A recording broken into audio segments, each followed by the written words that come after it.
Let us now solve a problem on energy of a satellite. Question कुछ इस प्रकार से है।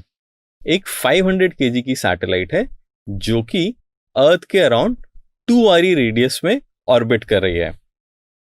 इस सैटेलाइट को हमें एक नए ऑर्बिट में पहुंचाना है जिसका रेडियस है 3 RE।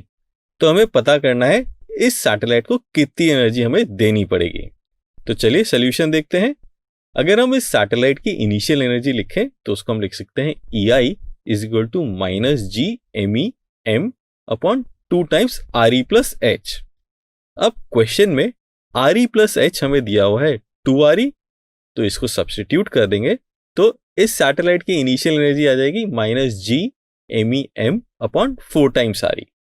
सपोज न्यू ऑर्बिट में इस सैटेलाइट की एनर्जी है EF, तो उसको हम लिख सकते हैं -G MEM upon 2 times RE plus H dash. अब RE plus H dash question में हमें दिया हुआ है 3 RE, तो EF हो जाएगा -G MEM अपॉन 6 RE।